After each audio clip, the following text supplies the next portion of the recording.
We're back on BVarsity Live. Final segment coming at you here for this spring break edition of BVarsity Live. Trevor, you've already got next week all planned out. You're getting stir crazy over there, just not having anything to do. Yeah, it's there's a lot of things. I'm kind of clearing up the schedules, making sure we got everything in the all area for winter all sports. Area, we're still wrapping figuring up that out, Yep. trying to get that second team and honorable mention all cleared out to make sure we get all the right athletes in there. And then kind of next week I'm excited about. I'll be off on Monday, but you're going to be out at SWYL Golf out at the Bakersfield Country Club. Little Tyler Burns action. He finished shot a 1 under par today up in Fresno and finished third overall there at the Len Ross, Fresno City Junior Amateur Championship.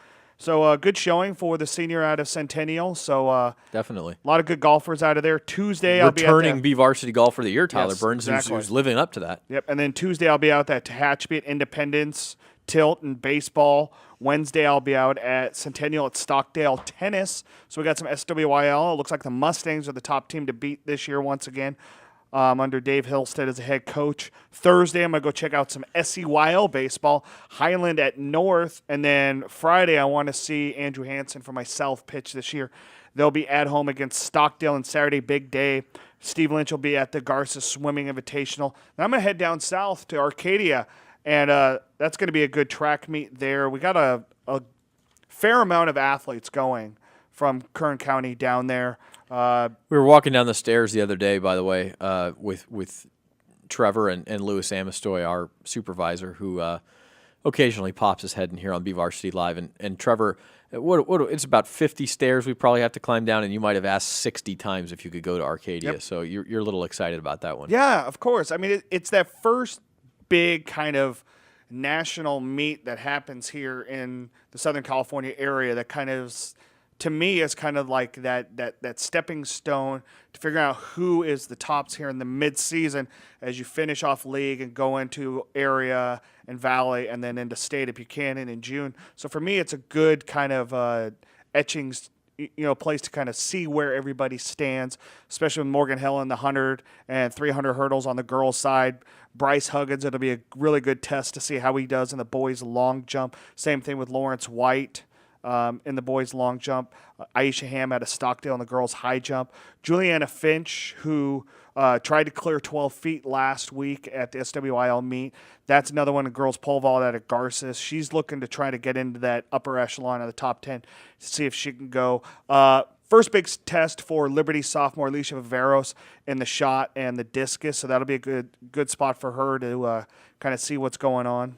So yeah, Arcadia is always one of the better, I guess not really early season anymore, but mid-season yeah, meets. it's a mid-season kind of telling point. About a month to go before we get boom league area. Actually, less than a month before league, about a month to area. Then you have valley, then you have state, and that kind of ends the school year. And of course, baseball, softball, swimming, golf, tennis will all be kind of raging through their postseasons in between. So we're only a few weeks away from that postseason really starting. I think that tennis might be the first thing to really get into like league championships, and we're about 3 weeks away from that. Right. So we're getting towards that postseason time again, even as we do wrap up the winter sports all area, which, by the way, is going to begin running on April the 16th. April the 15th will be the winter sports all league teams published in your Californian.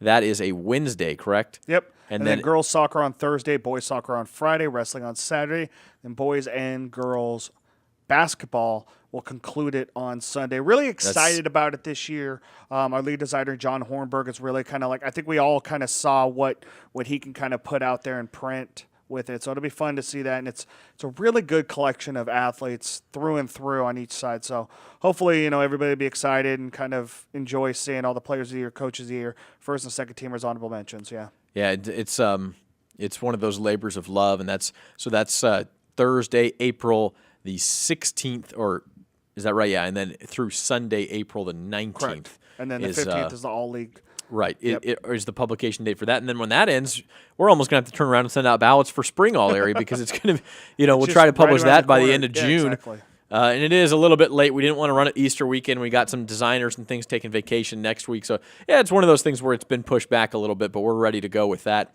Again, not next weekend, but the weekend after that will be winter sports all area, soccer, wrestling, and basketball. What else is going on, Trevor? Well, we got a former North Star standout that got drafted in softball.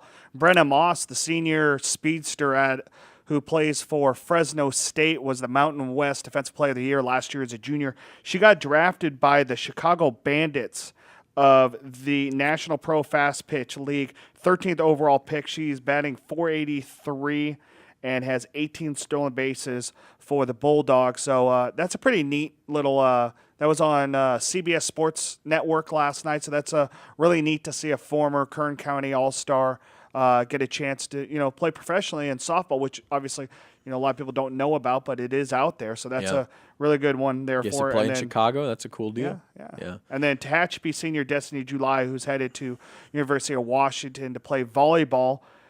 This week, she was in the Fab 50 of high school seniors for girls volleyball across the nation. Only one in the Central section, and one of only 9 seniors in California to be nominated. So that's a neat one there.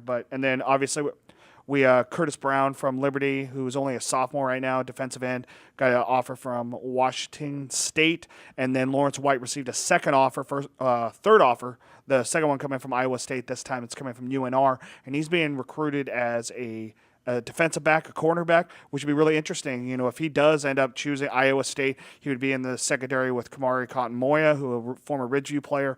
If he goes to Nevada, he'd be in the secondary with Asani Rufus, who are both former BVarsity players of the year. Does that entail maybe something coming for Lawrence if he has a good senior year, especially being a absolutely could be? And I was going to ask you, and we talked about Lawrence to Curtis Brown. When you're getting offers as a sophomore, that means you are going to be big time if you keep progressing when you're a senior.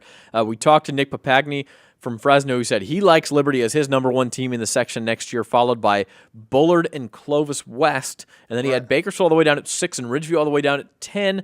What are you looking at? Have you looked into it enough to place these teams? Is Liberty the favorite next year in your eyes too? I really haven't had a chance to look at the Fresno-Clovis area teams, but for me, it's 1, 2, 3 is Liberty. In Kern County, it's 1 Liberty, 2 Ridgeview, 3 Bakersfield, just because there's so much coming back for Ridgeview in the specialty positions with Jalen Prevost. You've got obviously Lawrence White, Darius Smith, Jamar Moya. They've got so many weapons that as long as they can find those defensive linemen that can move over to the offensive side and play both ways, I think Dennis Manning's going to have a heyday just running all over the place and letting Lawrence kind of go at it on both sides of the ball. But right now, Liberty number 1, and then Bakersfield is a very close third to Ridgeview, depending on how, what Gola has and how he's able to kind of get them all going.